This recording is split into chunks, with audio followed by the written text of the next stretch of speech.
இனி சின்ராஸை கையில் பிடிக்க முடியாது. சூரியவம்சம் 2 எடுக்க போறாங்களாம். இந்த படத்துல யாரு சின்ராஸ்னு தெரியுமா? வாங்க பார்க்கலாம். நடிகர் சரத்குமார் அவர்கள் தமிழ் திரையுலகில் தனக்கென ஒரு இமேஜை உருவாக்கி வைத்துள்ளார். நாட்டாமை படத்தின் மூலம் இவர் மேலும் புகழ் பெற்றார். இவர் நடித்த அத்துணை படங்களும் பெரும்பாலும் நல்ல பெயரை எடுத்து கொடுத்துள்ளது. அது மட்டுமல்லாமல் இன்று வரை இவர் சினிமாவில் நிலைத்து கொண்டிருக்கிறார். இவரது நடிப்பு மிகவும் யதார்த்தமாகவும் ஆக்ஷன் படங்கள் என்றாலுமே சரியாக கச்சிதமாக நடித்து கொடுப்பார். அனைத்து கதாபாத்திரங்களையும் ஏற்றுக்கொண்டு நடிக்கும் வல்லமை பெற்றவர். இவர் நடிப்பில் வெளிவந்த சூரியவம்சம் படம் இன்று வரை அனைவர் மனதிலும் இருந்து மறையவில்லை. இன்று வரை ட்ரெண்டிங்கில் இருந்து வருகிறது சூரியவம்சம் படம். இந்த படத்தில் வரும் பாடல்களில் ஒரே பாட்டில் பணக்காரராக மாறிவிடுவது போன்ற காட்சி இன்று வரை சமூக வலைத்தளங்களில் பரவிக்கொண்டுதான் இருக்கிறது. அது மட்டுமல்லாமல் இந்த படத்தில் உள்ள சின்ராசு வசனம் இன்று வரை பிரபலமாக பேசப்படுகிறது. இப்படி இத்தனை விஷயங்கள் இந்த படத்தை பற்றி சொல்லிக் கொண்டே போகலாம். தற்போது எல்லோருக்கும் இனிப்பு தரும் வகையில் சூரியவம்சம் 2 எடுக்க போறாங்களாம். இந்த படத்தை சூப்பர் குட் பிலிம்ஸ் தயாரிக்க உள்ளதாம். இயக்குனர் பிரபு சாலமன் அவர்கள் இந்த படத்தை இயக்க உள்ளதாகவும் தகவல் கசிந்துள்ளது. சூரியவம்சம் பட ரசிகர்களுக்கு ஒரே கொண்டாட்டம் தான். ஆமா, சரத்குமார் அவர்களுக்கு வயதாகி விட்டது.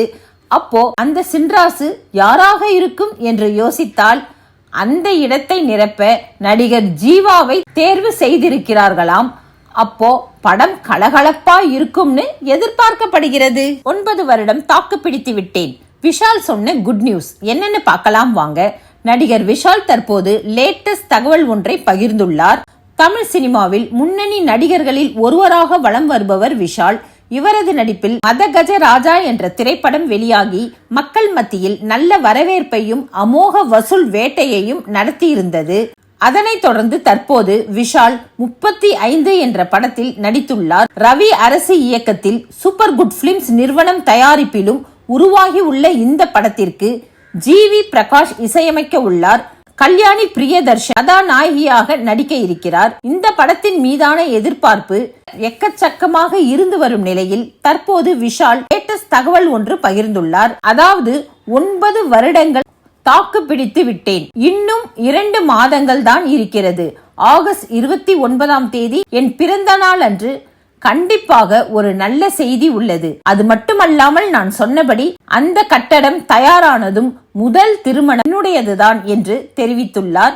இவரின் இந்த பேச்சு இணையத்தில் வெளியாகி வைரலாகி வருகிறது. 24 வருடங்களுக்கு பிறகு என்ட்ரி கொடுக்கும் நடிகை வரவேற்கும் விஜய் ஆண்டனி என்னன்னு பார்க்கலாம் வாங்க. சமீப காலமாக வித்தியாசமான படங்களை கையாண்டு வருகிறார். அவருக்கு அந்த படங்களும் வெற்றி கொடுத்து வருகிறது. அந்த வகையில் தற்போது ஜென்டில் உமன் படத்தை இயக்கிய சேதுராமன் இயக்கத்தில் நடிக்கிறார். படத்தை விஜய் ஆண்டனி தயாரிக்கிறார். மேலும் அதில் வக்கீல் கதாபாத்திரத்தில் விஜய் ஆண்டனி நடிக்க உள்ள நிலையில் 24 வருடங்களுக்கு பிறகு தமிழில் நடிகை ஒருவர் என்ட்ரி கொடுக்கிறார். அதுவும் விஜய் ஆண்டனிக்கு எதிரான வக்கீல் கதாபாத்திரத்தில் நடிக்கிறார். அதாவது அர்ஜுனின் சாது மற்றும் கமலஹாசனின் ஆளவந்தான் ஆகிய படங்களில் நடித்தவர்தான் ரவீனா டாண்டன். இவர் ஆளவந்தான் படத்திற்கு பிறகு தமிழில் நடிக்கவில்லை, மற்ற மொழிகளில் கவனம் செலுத்தி வந்தார். இப்போது 2001க்கு பிறகு இப்போதுதான் தமிழ் சினிமாவில் என்ட்ரி கொடுக்கிறார். இவர் லாயர் படத்தில் நடிப்பதற்கு குறித்து அதிகாரப்பூர்வ போஸ்டரும் வெளியாகி இருக்கிறது. மேலும் ரவீனா வழக்கறிஞராக நடிப்பது அந்த போஸ்டரில் தெரிய வந்திருக்கிறது. இந்த படம் தமிழில் மட்டுமல்லாமல் தெலுங்கு மற்றும் ஹிந்தி ஆகிய மொழிகளில் உருவாகிறது. ரவீனா பாலிவுட் சினிமாவில் அதிகம் ஆதிக்கம் செலுத்தி வந்தார். மேலும் கன்னட மொழியில் யாஷ் நடிப்பில் வெளியாகி வரவேற்பு பெற்ற KGF 2 படத்தில் பிரதமராக நடித்து ரசிகர்களின் கவனத்தை பெற்றிருந்தார். இப்போது மீண்டும் தமிழ் படத்தில் நடிப்பது ரசிகர்கள் மத்தியில் மகிழ்ச்சியை ஏற்படுத்தி இருக்கிறது. இந்த படம் மட்டும் ரவீனாவுக்கு கிளிக் ஆனால் அடுத்தடுத்து தமிழ் படங்களில் நடிக்க ஆர்வம் காட்ட வாய்ப்பிருக்கிறது.